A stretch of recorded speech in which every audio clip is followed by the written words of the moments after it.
तीन वेळेस साधू करते. श्रद्धावंत, पुण्यवंत, उपासक आणि उपासिकांनो, आज तुम्ही अतिशय श्रद्धेने, गौरवाने भोजन तयार केले. त्या भोजनाचा अग्रभाग, प्रथम भाग आपले शास्त्र तथागत सम्यक संबुद्धांना आपण दान दिला आहे. सोबतच त्या भोजनाचा अवशेष भाग, बाकी राहिलेला भाग भगवान बुद्धांच्या श्रावक संघाला स्मरण करून भिक्खू संघाला दान दिला आहे. या प्रकारे आजच्या या पवित्र पौर्णिमेच्या दिवशी तुम्ही भगवंताची सेवा करून, संघाची सेवा करून उभय रूपाने अग्रपुण्य संचित केलेलं आहे. म्हणून मनामध्ये प्रार्थना आणि भावना ठेवा. आपण अर्जित केलेल्या अग्रपुण्याने या संसारातील अग्रतम सुख, निर्वाण सुख मिळो. हे निर्वाण सुख मिळण्यासाठी एकांत रूपाने हेतू प्रत्यय बनव, अशी मनात प्रार्थना, भावना ठेवा. आपल्या मनामध्ये जे आपण चेतना उत्पन्न करतो, ती चेतना फार इम्पॉर्टंट असते. जे कर्म करतो त्या कर्म करण्याच्या पाठीमागची चेतना अतिशय महत्वाची. जर आपल्या चेतनेमध्ये जिथे कुठे समजा द्वेष भावना आहे, ज्या आपल्या चेतनेमध्ये आपण जे बोलण्यापूर्वी किंवा शरीराने कार्य करण्यापूर्वी, इवन मनात विचार करण्याच्या पूर्वी सुद्धा जर त्याच्यामध्ये लोभ असेल, द्वेष असेल किंवा मोह असेल, तर ते सगळे काय म्हणतात, अकुशल कर्म बनतात. ओके. आणि अकुशल कर्म दुःख देतात. अकुशल कर्म भयावह दुःख देतात, नाही का. जेव्हा तेच दुःख जेव्हा आपल्याला रिटर्न येतात, म्हणजे आपल्याला जेव्हा कर्म विपाक रूपाने जेव्हा रिटर्न मिळतात, तेव्हा आपल्याला असहनीय होऊन जाते. ओके. आपण इमॅजिन नाही करू शकत. पण जनरली काय होते, जेव्हा माणसांमध्ये तशा प्रकारचे क्लेश उत्पन्न होतात, त्यावेळेस तो व्यक्ती आंधळा बनून जातो. म्हणजे त्याला चांगलंही कळत नाही, वाईटही कळत नाही. माझे कशामध्ये भलं आहे हे कळत नाही, आणि कशामध्ये म्हणजे आपलं नुकसान आहे तेही कळत नाही. आणि त्यामुळे तो व्यक्ती जस्ट अकुशल कर्म करत राहतो. आणि अकुशल कर्म केले तर मग त्याची किंमत चुकावी लागते. ते अकुशल कर्माचा विपाक त्या व्यक्तीला मिळतो. आणि म्हणून भगवान बुद्ध असं म्हणतात की जो कोणी व्यक्ती अकुशल कर्म करतो, ते वाणीने असो अथवा शरीराने असो, दुःख त्या व्यक्तीच्या पाठीमागे तसेच येते, जसे बैलाच्या पायाच्या पाठीमागे त्या बैलगाडीचे चाके येतात. जिकडे ओढत जाते तिकडे ते चाके त्याचा पाठलाग करतात. आणि कर्म असेच असतात. कर्माला आपण म्हणजे आपण जसे जसे जातो ते आपल्या पाठीमागे ते कर्म आपण ओढत राहतो. ओके. पण ते संकट आपण स्वतः ओढत आहे. म्हणजे आपण पाप कर्म करत आहे, तर आपण काय करत आहे, आपल्या पाठीमागे स्वतःहून ते संकटाला आणत आहे, संकटाला ओढत आहे, नाही का. वास्तविक पाहता आपण जर पाप कर्म नाही केले तर ते संकट काय स्वतःहून आपल्याशी बांधत नाही आणि आपल्या पाठीमागे काही लागत नाही. ठीक आहे.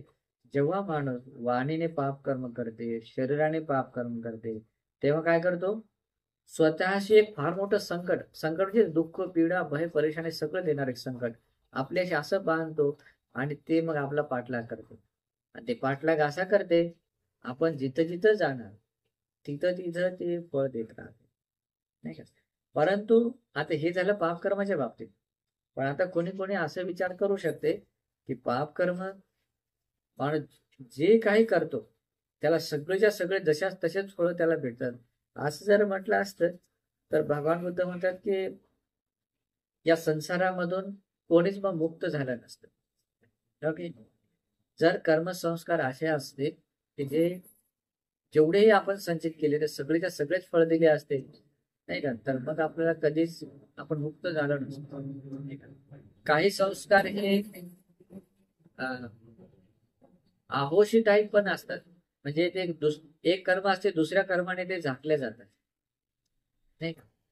जसं आता मी तुम्हाला म्हणजे जसं भरपूर असे राहतात, पण उदाहरण सांगतो.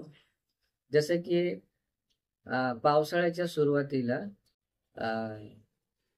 जेव्हा पाऊस पडतो त्यावेळेस काय होते, जेवढी ही घाण पसरलेली असते, तर ती घाण काय होते माहिती का, जेव्हा त्यातून पावसामुळे गवत उगवल्यानंतर काय होते, ते सगळे काही झाकले जाते, नाही का. त्या पद्धतीने घाण तिथेच राहते, किंवा कधी ते बाउंड्री केली असेल पण त्याने ते साफ होते. त्या पद्धतीने काही कर्म असे असतात की जे एका कर्म असतं ते दुसऱ्या कर्माने ते झाकल्या जातात. कधी कधी समजून घ्या, एका माणसाला म्हणजे 10 असे मोठे भाले मारले शरीरामध्ये, म्हणजे सुळे मारले मोठे, आणि दुसऱ्या आणखी एक छोटासा काटा टोचून दिला, नाही का. आता ते ऑलरेडी 10 दुःख राहते, त्याच्यामध्ये आणखी काट्याचं दुःख आहे, आणि त्याला ते शिवताना सुद्धा त्याचं दुःख राहतेच. त्याच ते दुःख त्याच्यात जास्त गणल्या जात. ओके, तशा पद्धतीने राहते की वाईट कर्मामध्ये सुद्धा भरपूर अशी कर्म राहतात जे ज्याचा परिणाम आपल्याला दिसत नाही किंवा तो झाकल्या जातो, नाही का. दुसरी गोष्ट अशी आहे की ते कर्म नित्य ध्रुव शाश्वत पण नसतात, म्हणजे नेहमीसाठी तसेच राहणार नसतात, ते परिवर्तनशील असतात. आणि म्हणूनही व्यक्तीने पाप कर्म करू नये. झाले आहे तर त्या पाप कर्माला दूर करण्यासाठी, त्या पाप कर्माला नष्ट करण्यासाठी प्रयत्न केला. जनरली पुण्यकर्म आणि पाप कर्म हे नष्ट होतात.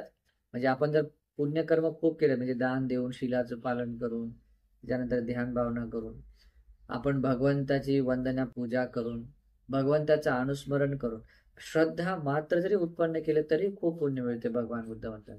मग अशा पद्धतीने आपल्याला पुण्य करता आलं पाहिजे, नाही का. पंचशील ग्रहण करून, उपवास पालन करून तुम्ही त्या त्या पद्धतीने पुण्य करू शकता. मग ते पुण्यकर्म असं आहे, त्याचं प्रमाण जेवढ्या प्रमाणात असते, मग त्या पद्धतीने मग जे पाप आहे तर ते पाप सुद्धा काय होते, ते म्हणजे निस्तेज होऊन जाते. म्हणजे त्याच्यातलं जे बळ आहे, ते दुःख देण्याचा भाव आहे, तर तो दूर होऊन जातो. आता जसं याला उदाहरण सांगतात बघा, एक उदाहरण आहे, समजून घ्या. एक मूठभर मीठ आहे समजा, एक आपले असे एक मूठ भरून असे आपण मीठ घेतलं. मीठ म्हणजे काय, जे खारट मीठ. ओके, ते जर आपण एका ग्लासामध्ये टाकलं तर आपल्याला फार तीव्रतेने खारट जाणवेल, आणि आपल्याला हे नाही करता येत, आपल्याला स्पष्ट सांगता येते की हे पाणी खारट आहे. ओके, परंतु आता तेवढंच मीठ आहे आणि गंगा नदीच्या पात्रामध्ये टाकलं आपण. आता गंगा नदीचं पात्र खूप मोठं आहे, नाही का. आणि त्या सगळ्या गंगा नदीच्या पात्रामध्ये स्टोअर झालेल्या पाण्यामध्ये जर आता तेवढंच मीठ टाकलं, काय होते त्याने. आता मीठ तर सारखंच आहे, पण त्या गंगा नदीमध्ये टाकल्यामुळे काय होते, भगवान बुद्ध काय म्हणतात की ते कुठं आहे, कसं आहे, काहीही पाहता येत नाही. काही मतलब तुम्हाला रंच मात्र सुद्धा त्या मिठाच्या चवेला किंवा त्याला जाणता येत नाही की ते मीठ कुठे गेलं. ओके, आता याच्यातून आपण एक रहस्य शिकलं पाहिजे. भगवान बुद्धाचा उपदेश आहे की जर आपण पाप कर्म केले आहे समजा आपल्या वाणीने किंवा शरीराने, तर पुन्हा ते पाप कर्म करण्याची आपण हिंमत करू नये. ओके, एखादं समजा चुकून झालं, समजा आपल्याकडून कधी आपण कठोर वाणीने दुसऱ्यांना बोललो, किंवा एखाद्या वेळेस खोटं बोललो, किंवा आपण चुगली केली, याची गोष्ट त्याला सांगितली, त्याची गोष्ट याला सांगितली, त्या दोघांमधली मैत्री फोडण्याचा प्रयत्न केला. ओके, काही कारण सांगून, म्हणजे ईर्ष्या, लोभ, क्रोध, गुस्सा, मान, अहंकार काही राहते, म्हणजे अकुशल करण्याच्या पाठीमागे काही राहते. ओके, आजकाल लोकांमध्ये इगो हर्ट झाला की जास्त त्यांना वाटते की मी दुःखी आहे का, तुला पण दुःखी करतो, नाही का. मला दुःख दिलं तर तुला पण दुःख देतो, नाही का. माझं बर्बाद झालं, तुला पण बर्बाद करतो. म्हणजे असे लोक मंदबुद्धीचे राहतात. त्यांना वाटत नाही की आपण केलेल्या कर्म आपल्याला रिटर्न येते, नाही का. आणि काय होते म्हणजे की एकदा कर्म केलं, नुसती चेतना उत्पन्न केली ते कर्म आहे. आपलं असं नाही वाटत की मग आपण जर मनाने कर्म, म्हणजे मनातल्या मनात विचार आला तर मग त्याचे कर्माची तीव्रता किती आहे. चेतना उत्पन्न झाली, त्याला रिझल्ट यायला सुरुवात होते, नाही का. म्हणून काही मूर्ख लोक, अज्ञानी लोक राहतात जे विकाराच्या वशीभूत जाऊन ते अकुशल कर्म करतात. ओके, आणि एकदा कर्म केलं तर पुन्हा वारंवार करत राहतात.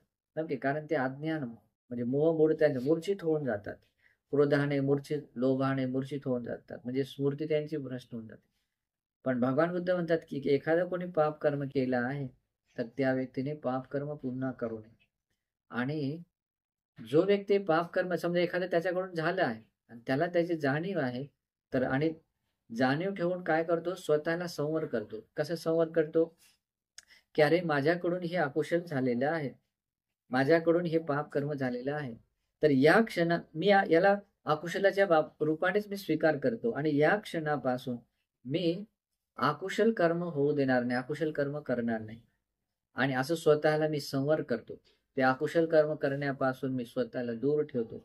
असं जेव्हा तो प्रतिज्ञा घेतो, असे जेव्हा तो अधिष्ठान करतो, असे जेव्हा तो विचार करतो, याच्यामध्ये फार मोठी ताकद असते. त्याची जे अकुशलाचा जो फ्लो असतो तो पूर्ण बंद होतो आणि पूर्ण ब्लॉक होऊन जातो. तिथून त्याची प्रगती होते, कशी कुशल धर्माकडे चालते. मग अशा प्रकारे भगवान बुद्ध म्हणतात की जो कोणता व्यक्ती आपल्या कायाने किंवा वाणीने समजा एखादं शील तोडतो, काही अकुशल पाप कर्म होते आणि आता त्याच्या प्रतिबदल्यामध्ये अशा प्रकारे स्वतःला संवर करतो, म्हणजे आपण जसं आता मी सांगितल्या पद्धतीने अधिष्ठान करून संवर करतो आणि संवर करून शील ग्रहण करतो. शील ग्रहण करतो. हो, पानातिपाता वेरमणी सिक्खापदं समादि आदिनदाना वेरमणी सिक्खापदं समादि कामेषु मिच्छाचार वेरमणी सिक्खापदं आधी जे शील ग्रहण करतो तो भगवान बुद्ध काय म्हणतात माहितीये, ते एक एक शील एका एका गंगा नदीसारखं आहे म्हणतात. म्हणजे एक शील, फक्त आता मी तुम्हाला 1 2 5 शील म्हणत नाहीये. एक शील एका गंगा नदीसारखं पुण्य तुम्हाला देते. ओके. आता तुम्हाला मी त्याच्या अगोदरची उपमा सांगितली होती. समजा 1 मूठभर मीठ आहे आणि ते गंगा नदीमध्ये टाकलं. ओके. ते गंगा नदीमध्ये टाकलं. तर त्या गंगा नदीमध्ये टाकल्यानंतर त्या मिठाचं काही आपल्याला हे होत नाही. म्हणजे काय म्हणतात त्याला, अस्तित्व दाखवता येत नाही. नाही म्हणजे अस्तित्व दाखवता येत नाही, त्याची चव जाणवता येत नाही. म्हणजे आपण सांगूच शकत नाही की याच्या नदीच्या पात्रात मीठ टाकलं, आपण 1 मूठभर मीठ टाकलं. आता मी तुम्हाला आणखी रहस्यमय गोष्टी सांगतो उपासक. म्हणजे ही गोष्ट तुम्हाला समजली तर त्याच्यापेक्षा खूप छान. आता समजून घ्या की तुमच्याकडून एखादं पर्टिक्युलर प्रकारचं पाप झालं आहे. काय म्हणजे समजा की तुमच्याकडून हिंसा झाली किंवा चोरी झाली आहे किंवा व्यभिचार झाला आहे किंवा खोटं बोललं आहे. ओके. आता ते अकुशल कर्म झालेलं आहे. ते अकुशल कर्म झालेलं आहे, तर मग तुम्हाला जर त्या अकुशलाला जर दूर करायचं असेल, म्हणजे आता असं नाही होत की तहान लागली म्हणजे आपल्याला तुम्हाला खूप मोठे मी हिरे माणिक मोती सोनं दिलं तुम्हाला, घे तुझी तहान भागव याने, नाही का. तिथं तुम्हाला पाणीच पाहिजे. तुम्ही जर म्हणता आता वाळवंटामध्ये आहात तुम्ही आणि तिथं तुमच्याला खूप मोठे सोनं आहे, सगळंच आहे, पण तुमच्याकडे काय नाहीये, पाणी नाहीये, मग ते धन काही कामाचं नाही राहत.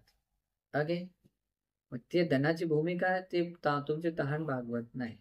ओके. त्या पद्धतीने आपल्याकडून समजा एखादं जर अकुशल कर्म झालं आहे, मग बाकीचे समजा काही कुशल कर्म त्याने ते भागत नाही, त्याला त्या त्या प्रकारचेच पुण्यकर्म करावं लागतं. म्हणजे समजा त्याच्या अपोजिट म्हणजे जसं तहान लागली तर पाणी लागते, भूक लागली तर आपल्याला जेवणच लागते, नाही का. गरमी होत आहे तर आपल्याला थंडीला गारवा लागतो. मग तशा पद्धतीने आपल्याकडून जर समजा जीव हिंसेचं पाप झालं आहे, तर आपल्याला जीव हिंसेच्या पापातून मुक्त होण्यासाठी जीवहिंसेपासून दूर राहण्याची शिक्षा ग्रहण करून एका नदीसारखं पुण्य काढता आलं, म्हणजे मिळवता आलं पाहिजे. तेव्हा ते पाप कर्म काय होते, म्हणजे ते जे आपण मूठभर केलेलं पाप कर्म आहे, तर हे मूठभर केलेलं पाप कर्म आपण पानातिपाता वेरमणी सिक्खापदं समादि या शीलाचा चारित वारित म्हणजे दोन्ही आकाराने परिपूर्णरित्या शीलपालन केल्यामुळे जे गंगा नदीसारखं पुण्य मिळवलं. मग हे मूठभर जे पाप होतं ते काय झालं त्याच्यामध्ये, मग त्याने काय होणार आहे, तर त्या नदीच्या पाण्यात म्हणजे तेवढं पुण्यात मध्ये मिश्रित झाल्यानंतर मग त्याचं पाप आपल्याला जाणवेल का, नाही जाणवेल. आता तुम्ही चोरी केली आहे समजा, मग ती चोरी कोणतीही असो, छोटी छोटी असो मोठी मोठी असो, चोरी चित्ताने चोरी केली तुम्ही. ओके. तर चोरी चित्ताने काय केल्याने काय होते, चोरीचं पाप आहे. आता चोरीचं पाप आहे ना, लोभ द्वेष मोहाने युक्त असल्यामुळे ते कसं राहते, ते जड राहते. ओके. त्याच्या स्वभावामध्ये फार म्हणजे काय म्हणतात त्याला, म्हणजे आश्चर्य गुणधर्म आहे त्याच्यामध्ये. ते स्प्रेड होत नाही. पाप कर्माला म्हणजे हे करत नाही, मी पाप केलं कर्म केलं तू पण थोडंसं भागी बन, असं नाही होत. ज्यानं पाप केलं त्यालाच भोगावं लागते. ओके. कधी कधी असं होते, पाप कर्म करणाऱ्या माणसाच्या त्याचं कोणी समर्थन केलं, त्याचं अनुमोदन केलं, खूप छान केलं तू म्हणून त्याचं अनुमोदन केलं, तर ते समोर जाऊ शकते. ओके. पण जनरली पाप कर्म जो करतो कारण दुसऱ्या लोकांमध्ये का बरं स्वतःला दुःख देणारी गोष्ट स्वतः ओढून घ्यायची इच्छा राहील नाही का. म्हणूनही पाप कर्म एका प्रकारे केले समजा तर त्या पाप कर्माच्या स्वभावामध्ये जडपणा असतो. ओके, त्या पाप कर्म करण्यामध्ये म्हणजे काय म्हणतात त्याला, अशी कठोरता येऊन जाते. कठोरता म्हणजे कशी येऊन जाते माहितीये, भगवंतांनी एका मिलिंद प्रश्नामध्ये बघा सांगितलेलं आहे. मिलिंद प्रश्नामध्ये एक असं आहे, राजा नागसेन भंतेजी राजाला म्हणतात की तुम्ही कधी ऐकलं आहे की कबूतर काय करते, म्हणजे असे बाकी दाणे खाता खाता ते दगड पण खाते काहीतरी. ओके, पण तेही त्याच्या पोटात जिरून जातात. हे का मला माहिती नाही कसं आहे. जसं त्याला म्हणतात ते सफेद दगड असतो बघा, गार असते नाही का, आपल्याकडे मराठीत गार म्हणतात, तर ते पण खाते, पण ते पण ती विरघळून जाते म्हणतात. ओके, मग प्रश्न विचारतात ते जर पोटात एवढी गरमी आहे तर ते दगड सुद्धा विरघळून जात आहे नाही का, मग ते तिच्या पोटामध्ये त्या कबुतराच्या पोटात असलेले जे अंडे आहे किंवा पिल्लं आहे समजा, मग ते विरघळून कसं जात नाही नाही का, एवढी गरमी आहे तर ते काम त्याच्यामध्ये सांगतात की ते कर्माचा पार्ट. म्हणजे याच्यावर काय दगड जेवढा मजबूत आहे ना त्याच्यापेक्षा जास्त मजबूत ते कर्म आहे.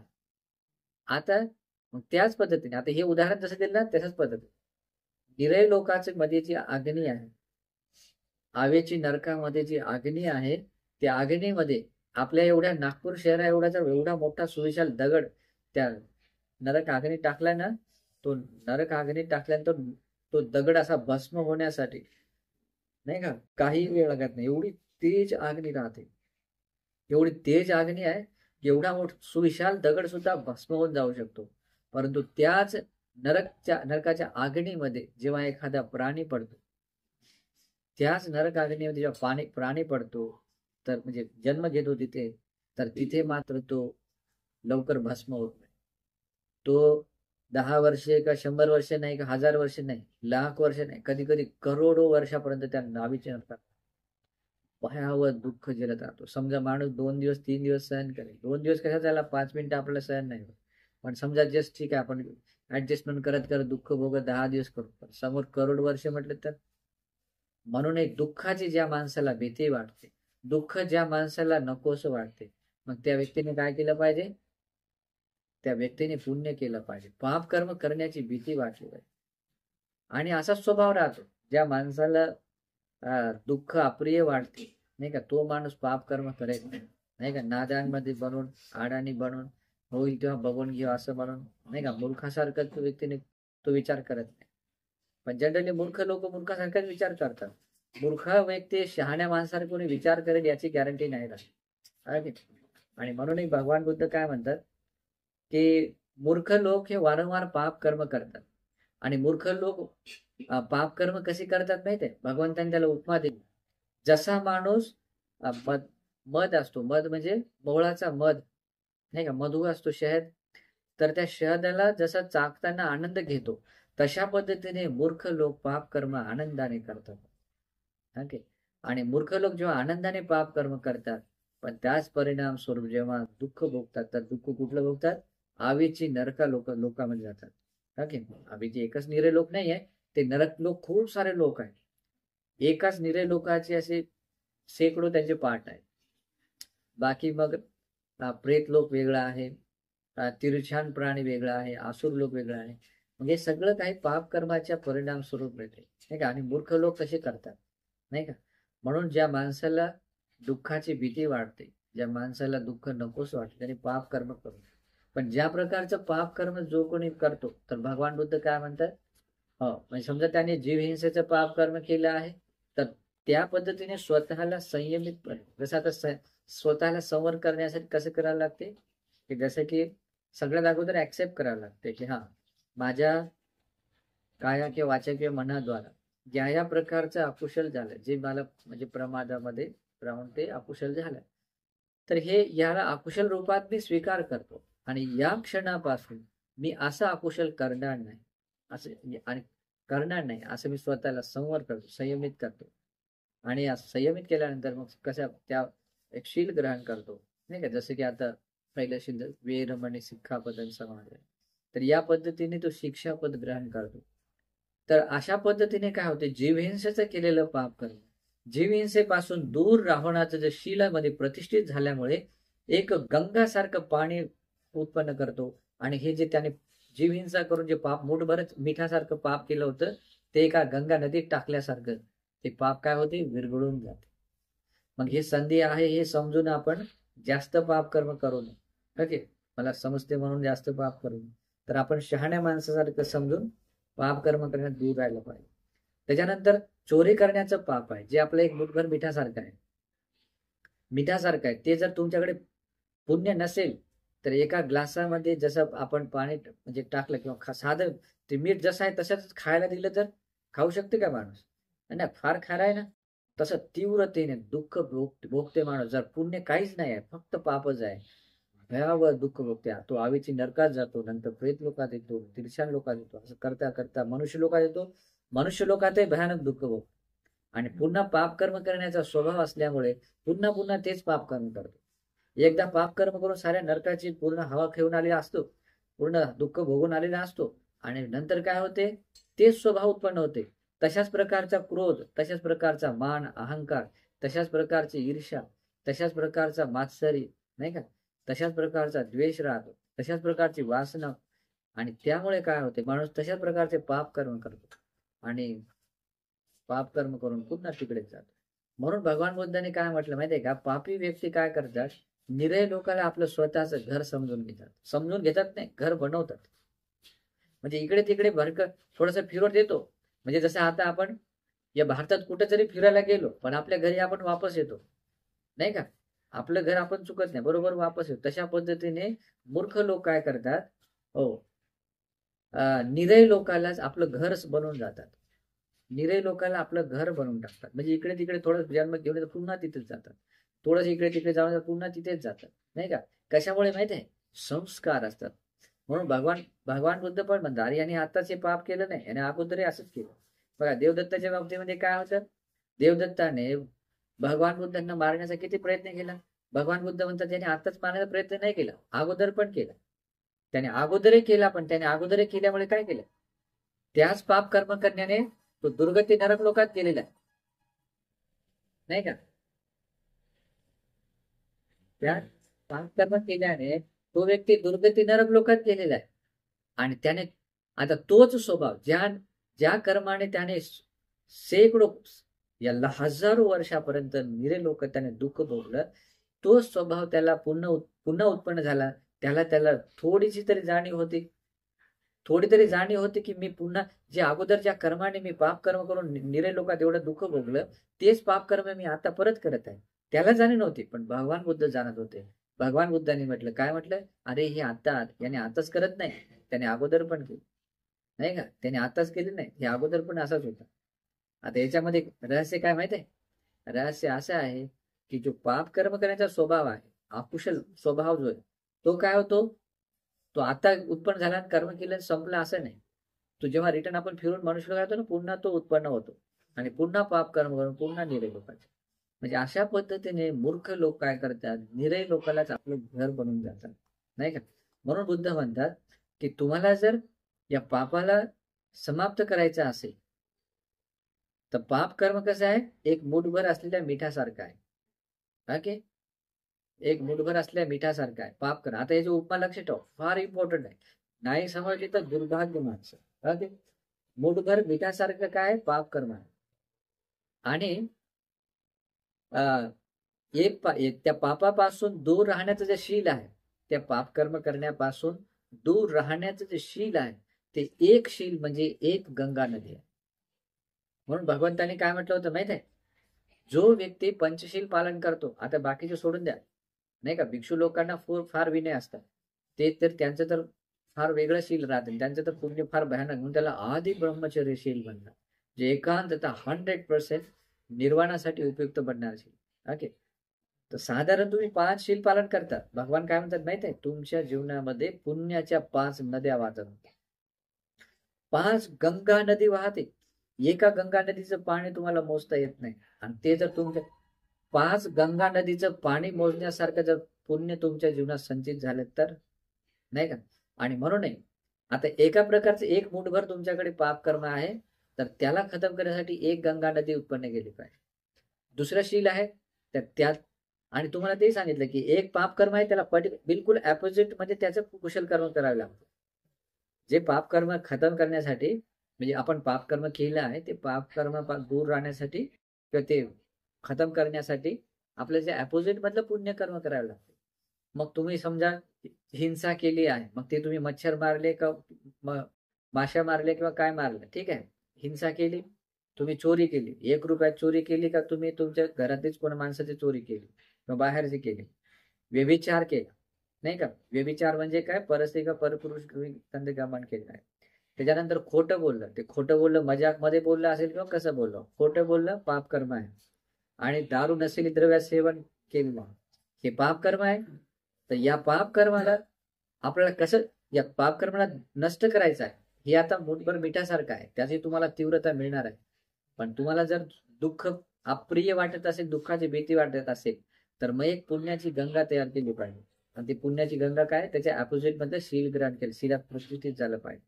मग पंचशील तुम्ही पालन केलं, तुमच्या जीवनात 5 पुण्याचे गंगा नदी तुमच्यामध्ये गंगा वाहतात तुमच्या पुण्याच्या, आणि तेवढं जर पुण्य तुमच्याकडे असेल तर तेव्हा तुम्ही तुमची त्यातून सुटका आहे, अन्यथा सुटका नाही आहे, नाही का. नाहीतर माहितीये का, भगवान बुद्ध म्हणतात त्या व्यक्तीकडे पश्चातापाशिवाय काहीच राहत नाही का, पश्चातापाशिवाय काहीच राहत नाही. तसं पाहता माणसाला एवढंसं दुःख प्रिय नाही वाटत, नाही का. कोणत्याच माणसाला, कोणत्याच प्राण्याला दुःख आवडत नाही, परंतु हेच दुःख जे छोटंसं नाही, 1000 पटी नाही, लाख करोडो पटी नाही, जास्त दुःख येताना सुद्धा माणूस म्हणजे असा मूर्छित होऊन जातो, कळत नाही, अज्ञानासारखं ढोंग करतो माणूस, नाही का. आणि म्हणूनही मूर्ख व्यक्ती सदा म्हणजे संसारात दुःख भोगतात, नाही का. पण पंडित व्यक्ती, ज्ञानी व्यक्ती काय करतात, आपल्याकडून एखादी चूक झाली आहे तर क्विकली त्या चुकीला दूर करण्यासाठी प्रयत्न करतात, त्या चुकीतून बाहेर येण्यासाठी प्रयत्न करतात, अकुशलातून बाहेर येण्याचा प्रयत्न करतात आणि कुशल धर्मामध्ये स्वतःला स्थिर करतात. तर अशा प्रकारे ते आराध्य वीर्य संपन्न राहतात. म्हणजे काय, आपल्यात उत्पन्न झालेल्या अकुशलाला दूर करण्यासाठीच नेहमी प्रयत्न करतात, आणि जे आपल्यात कधी अकुशलच येऊ नये यासाठी पण सतत प्रयत्न करत राहतात. आणि म्हणून ते आराध्य वीर्य संपन्न. आणि असे लोक जे कोणते असतात ते भगवान बुद्धांचे श्रावक बनतात. ते लोक कधीच दुर्गतीला जात नाही, ते लोक कधीच दुर्गतीला जात नाही. दुर्गती लोकात जाता जाण्याच्या मार्गावर असलेला माणूस सुद्धा या भगवंताच्या या धम्माला समजून तो दुर्गतीतून मुक्त होऊन समोर जातो. शेकडो उदाहरण आहे की असं निरे लोकांच्या द्वारावर उभे असलेले लोक, त्या लोकांना सुद्धा भगवंतानी किंवा भगवंताच्या श्रावकांनी धर्म सांगितला, त्या निरे लोकांच्या द्वारावर खडे उभे असताना तिथून लोक मुक्त झाले. म्हणजे असे पण आहे, ते फक्त सुगतीलाच जाणे नाही, काही काही ठिकाण तर असे आहेत बघा. मी एक उदाहरण सांगतो. एक शिकारी होता, जो शिकाऱ्याचं नित्य जीवन होतं की तो दररोज कमीत कमी 400 ते 500 हरणांचा वध करतो, मारून तो विकत होता. 1-2 हरण नाहीये, 500 हरण किंवा 400-200 म्हणजे खूप मोठ्या प्रमाणात. आता बघा ते किती प्रमाण असेल, नाही का. आणि तो तेवढा विकून तो आपला व्यापार करत होता, म्हणजे जो काय मांस विक्रीचा धंदा करत होता. आणि त्याने म्हातार होईपर्यंत त्याने केलं ते काम, म्हणजे 1-2 वर्ष पण नाही, त्याने म्हातार होईपर्यंत हिंसा केली. आणि असा आता त्याने मृत्यूच्या द्वारावर आला, तो आता तो मरणार आहे. आता निरय लोकांमध्ये शेकडो नाही करोडो वर्षापर्यंत भयावह दुःख भोगणारा तो माणूस बनला. का की भयावह दुःख भोगणारा तो, त्या सगळे पाप कर्म फार मोठं उत्पन्न झालं की तो करोडो वर्ष तो निरय लोकांमध्ये राहू शकतो. पण भगवान बुद्ध दयावान होते, भगवान बुद्ध महाकारुणिक होते. तर त्यांच्यामध्ये बघितलं, जसा एखादा माणूस गटारीमध्ये पडला तर त्याचा कुठं त्याला वाचवण्यासाठी बाहेर कोणी प्रयत्न करणारा कारुणिक माणूस करुणा करून त्याला मदत करतो, नाही का. जर काही पकडण्यासाठी असेल तर माणूस गटर ऑलरेडी डुबला असेल तर काहीच करू शकत नाही, फक्त एवढेच आले बिचारा डुबला याच्यात, नाही का. पण जर वर असेल, त्याचा हात वर काहीतरी वर असेल तर माणूस कोणी पकडून बाहेर काढू शकतो, नाही का.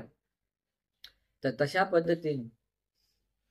पद्धतीने भगवान बुद्ध तिथे जातात, त्या शिकाऱ्याला अशा प्रकारे उपदेश करतात की जो माणूस अशा महान भयानक असं पाप कर्म कमावून निरे लोकांच्या द्वारावर उभा आहे, मरणाच्या द्वारावर आहे, निरे लोकातच जाणार डायरेक्टली, तर त्या व्यक्तीला असा धम्म शिकवतात, अशा प्रकारे त्याला या पाप कर्मापासून दूर करून कुशल धर्मामध्ये प्रतिष्ठापित करतात. आणि एवढंच नाही तर त्याच कुशल धर्माच्या आधाराने त्या व्यक्तीला श्रोतापन्न बनण्याचं हे करतात. तर त्याने जेवढंही जीवनात पाप कर्म केलं होतं सगळंच्या सगळं पाप कर्म खतम करून, म्हणजे 100% तो दुर्गती लोकातून मुक्त झाला. 100% म्हणजे काय? या अनंत संसार जेवढेही जन्म त्याचे होते तेवढे कोणत्या जन्मामध्ये कधीच तो दुर्गतीला जाणार नाही. आणि जनरली श्रोता आपण फक्त 7 जन्मच घेतो, नाही का? म्हणजे संसारात जन्म घ्यायचं पाप सुद्धा नष्ट झालं, दुर्गती नरक लोकात जाण्याचं पाप सुद्धा नष्ट झालं, आणि एकांततः तो निर्वाणगामी बनला. तर एवढं महान पुण्य सुद्धा आपल्याला कशाने मिळते? भगवान बुद्धांच्या धर्माने आपल्याला, म्हणजे धर्मातून पुण्य करता येते. मग एवढं मोठं सौभाग्य असताना मग असे दुर्भाग्य बनवून का राहते, नाही का? एवढं मोठं सौभाग्य असताना, आपल्या सारा जन्मांतर दुःख नष्ट करा सौभाग्य असताना मग आपण आळस का करतो, नाही का? मोह मूर्छित होऊन म्हणजे मोह म्हणजे काय? असं मूर्छित होऊन आपण अज्ञान अडाणीसारखं आपण का राहतो, नाही का? जागे झालं पाहिजे, नाही का? मूर्खपणासारखं व्यवहार नाही केला पाहिजे, अडाणी बनण्यासारखं भोग नाही केलं पाहिजे. कधी कधी माणूस काय करतो, स्वतःला काही काही कळते तरी पण माणूस पाप कर्म करत राहतो, नाही का? जे पाप कर्म करतात त्या व्यक्तीला त्याचा कर्म कधी माणसाला सोडत नाही. भगवान बुद्ध काय म्हणतात? एखादा माणूस एखाद्या पाण्याच्या मध्ये जाऊन तळाला बसला तरी चालेल, तिथे चालले, किंवा एखाद्या आकाशात त्याने बनवून राहिलं तरी चालेल, किंवा एखाद्या गुफेत जाऊन बसला तरी चालेल. वाटेल की मी इथं कोणाला दिसत नाही आणि मला पाप कर्म इथे मिळणार नाही, अशी कोणतीच जागा नाही आहे की जिथे पाप कर्म त्या व्यक्तीपासून, म्हणजे पाप कर्मापासून तो लपवू शकेल किंवा पाप कर्म तिथपर्यंत जाऊ शकणार नाही असं नाही, नाही का? पाप कर्म तुम्ही कुठेही जा, पाण्याच्या गर्भामध्ये जा, आकाशात जा, एखाद्या गुफेमध्ये जा, कुठेही जा, पाप कर्म तुम्हाला तिथे फळ देते, नाही का? म्हणून मूर्ख लोकांनी जे जसे त्याच्या समज राहते की मी केलेलं पाप कर्माला फळ भेटत नाही, नाही का? ही त्यांची फार मोठी मूर्खता राहते. म्हणून ही गोष्ट समजून घेतली पाहिजे. असं कधी समजू नये की मी केलेल्या पाप कर्माचं फळ मला कधी मिळणार नाहीये, नाही का? हे पाप कर्माला फळ देणार आहे हे समजून तरी आपण काय केलं पाहिजे? पाप कर्म नाही केलं पाहिजे, नाही का? आणि पाप कर्मापासून दूर झालं समजा, तर झालंय तर त्यातून बाहेर येण्याचा प्रयत्न केला पाहिजे. आता तुम्हाला ते सांगितलं, हे जे उपदेश आहे, भगवंताचा उपदेश, याला लोण पल्ल नावाचं सूत्र आहे. म्हणजे ते मिठाची जी उपमा सांगून दिलेलं उपमा फार इम्पॉर्टंट आहे. हे एवढं जरी समजलं ना, तुम्ही बरोबर स्वतःला ठीक करू शकता. ओके. आताच्या काळामध्ये असा नाही माणूस आहे की ज्याच्याकडून एखादं पाप नाही झालंय, नाही का? जनरली आता हे जीवन जगत असलेलं हे काय माहितीये का? कलियुगाचं आहे. धर्माच्या परिहानीचा कार्यकाळ आहे. म्हणजे काय? सतत माणसामध्ये धर्माची परिहानी, सद्गुणाची परिहानी होत चालली आहे. आणि अशा परिहानीच्या काळामध्ये, कलियुगाच्या काळामध्ये माणसाकडून काही पाप होणार नाही, वाणीने पाप होणार नाही, शरीराने पाप होणार नाही, मनाने पाप होणार नाही, याची काही गॅरंटी नाही. कोणी समजा काही असेल तर थोडं थोडं मोजकं तरी काय होईना, काही ना काहीतरी होण्याची संभावना राहतेच. आणि म्हणूनही स्वतःला आपण समजून सांगितलं पाहिजे की ठीक आहे, आपण हे झालेलं आहे, तर आपल्याला जो दुःख अप्रिय, मला हे दुःखाचं प्रतिफळ नको आहे, तर मला काय केलं पाहिजे? पुण्य केलं पाहिजे. मग ते पुण्य कसं केलं पाहिजे? पुण्याची गंगा उत्पन्न झाली. हे छोटं छोटं पुण्य नाही. हे लोक आज बाकीच्या धर्मातले लोक काय करतात? दान देण्याच्या नावाने पशु पक्ष्यांना याला त्याला खाऊ घालतात, नाही का? त्यांना वाटते हे फार मोठं पुण्य आहे. ते पुण्य काय? छोटंसं पुण्य आहे. समजा एखाद्या माणसाला तहान लागली आणि त्याला एक साधं घोट छोटासा पाणी दिला, नाही का? त्याला थोडासा ओलावा दिसतो, तोंडाला थोडा ओलावा, पण तहान भागत नाही. ओके. तशा पद्धतीने ते लोक त्याच पुण्याला सगळं समजून घेतात. ते पाप नाही आहे. भगवान बुद्ध तर किड्या माकोड्याला दिलं त्याचे पुण्य समज सांगतात, पण त्या पुण्याने तुमची तहान भागत नाही. तहान भागण्यायोग्य तरी पुण्य पाहिजे, पण तेवढ्याने चालत नाही. जर 100 वर्षाचं आयुष्य आणि एकच ग्लास पाणी आहे, जमते का? नाही. आणि म्हणून आपल्याला त्या योग्यतेचं पुण्य करता आलं. ते पुण्याची महिमा काय आहे ती भगवान बुद्धाने सांगितलं, उपदेशातून समजून घेतलं पाहिजे. भगवंताच्या धर्मानुसार आचरण केलं तुम्ही, तर भगवान बुद्ध म्हणतात एक एक कर्म तुम्हाला काय करते? नदीसारखं महापुण्य मिळवून देते. आणि हे महापुण्य तुम्हाला काय करते? सगळ्या दुर्गती लोकातील दुःखातून तुम्हाला बाहेर काढू शकते, नाही का? मग ही ताकद आपल्या धर्मामध्ये आहे. मग या उपदेशाला समजून तरी पुण्यकर्म करण्याचा प्रयत्न केला पाहिजे. आपण दान देऊन करू शकतो, आपण शीलाचं पालन करू शकतो, उपसत पालन करू शकतो, शमत भावनेचा, विपස්සना भावनेचा अभ्यास करून पुण्य करू शकतो, धर्म श्रवण करू शकतो, पुण्य अनुमोदन करू शकतो, नाही का? किंवा आपण इतरांना पुण्य अनुमोदन करू शकतो. दुसऱ्यांनी केलेल्या पुण्याचा अनुमोदन स्वीकार करून आपण पुण्य करू शकतो. आई वडिलांची सेवा करून करू शकतो, नाही का. त्यानंतर बुद्ध पूजा करून पुण्यकर्म करू शकतो. आपण विविध प्रकारे पुण्यकर्म करतो. बुद्धांना शरण जाऊन पुण्यकर्म करू शकतो, नाही का. मग हे सगळे पुण्य करायचं सौभाग्य आहे ना. प्रत्येक पुण्य असं आहे ते एका एका नदीसारखं पुण्य आहे. मग एक एक पुण्याची नदी जर तुमच्या याच्यामध्ये, साऱ्या पृथ्वीवरच्या नद्या जसं समुद्रात जातात आणि त्या समुद्राचं पाणी जसं अनंत बनते, तसं आपल्या जीवनामध्ये या सगळ्या नद्याचं पाणी एकत्र येऊन जसं महासागर बनण्यासारखं पुण्य आपल्या जीवनामध्ये, आणि महासागराचं पाणी मोजता येत नाही. मग असे भाग्यशाली बन. मग हा एक उपदेश लक्षात ठेवा. हे भाग्य मिळालेलं आहे, या भाग्याला सौभाग्याला ओळखा आणि स्वतःला असं महापुण्यशाली बन, नाही का. प्रमाद केला फार मोठं नुकसान आहे. पाप कर्म करत राहिला आणि त्याच्यामध्ये जेव्हा बघून घेऊ म्हटलं, तुम्ही इमॅजिन करू शकत नाही दुर्गती नरक लोकातून किती दुःख भेटते. आणि हे एक दुःख तुम्हाला एकदाच भेटते असं नाही. त्याच दुःखाला तुम्ही स्वतःचं घर बनवतो, नाही का. फिरून इकडून तिकडून याल, तिथेच आपल्या घरात लोक वापस आल्यासारखा माणूस दुःखामध्ये पडेल. म्हणून भगवंतांनी सांगितलेल्या उपदेशानुसार सर्व प्रकारच्या पापापासून आपण दूर राहिलं पाहिजे. सगळ्या प्रकारच्या कुशल कर्म पुण्यकर्माला आपण केलं पाहिजे. आणि या प्रकारच्या पाप कर्मापासून दूर राहिल्यामुळे, कुशल कर्माला वाढवल्यामुळे एक गोष्ट मिळते, ते म्हणजे आपण आपल्या मनाला निर्मळ करतो. पापापासून दूर राहिल्याने सुद्धा मन निर्मळ होते आणि कुशल कर्माला वाढवल्याने सुद्धा मन निर्मळ होते. आणि सचित्त परियुक्त पण या प्रकारे आपण स्वचित्ताला आपण निर्मळ बनवू शकतो. आणि जो व्यक्ती या प्रकारे करतो तो व्यक्ती भगवंताचा श्रावक बनतो. तो व्यक्ती भगवान बुद्धांचा शिष्य बनतो, पुत्र बनतो, नाही का.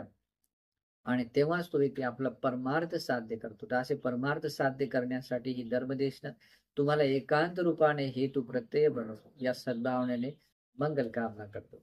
आपण आता पुण्यानुमोदन करूयात. तुम्ही जे अतिशय श्रद्धेने धर्मदान देऊ, तुम्ही भगवंताला दान करून, संघाला दान करून पुण्य केलेलं आहे, त्याचप्रमाणे तुम्ही धर्म श्रवण करून पुण्य केलं आहे. आणि मी सगळ्याच या दानाला जिंकणारं धर्माचं दान तुम्हाला दिलं आणि पुण्य केलेलं आहे. हे संपूर्ण पुण्य तुम्हा सगळ्यांना अनुमोदन आहे. प्रधान रूपाने दायकत्व स्वीकारणाऱ्या उपासक उपासिकांना अनुमोदन आहे. तसेच या सृष्टीतील सगळ्याच मनुष्य अमनुष्य दृश्य अदृश्य जीवसत्वांना अनुमोदन आहे. या पुण्याच्या अनुमोदनाने तुम्हा सगळ्यांना सुख शांती मिळो, आयुष्य आरोग्य बल मिळो. तुम्हा सर्वांचे इच्छित संकल्प पूर्णत्वास जाण्यासाठी, हे पुण्य तुम्हाला परमनिर्वाण मिळवण्यासाठी एकांत रूपाने हेतू प्रत्यय बनो. अनुमोदन आहे. सबिंतियो विवजंतो सबरोगो विनස්සतो माते भवतंतरायो सुखे दीर्घायुको भव. भवतु सर्वमंगलं रक्षन्तु सर्वदेवता सर्वबुद्धानुभावेन सदा स्वस्ति भवन्तु ते. भवतु सर्वमंगलं रक्षन्तु सर्वदेवता सर्वधर्मानुभावेन सदा स्वस्ति भवन्तु ते.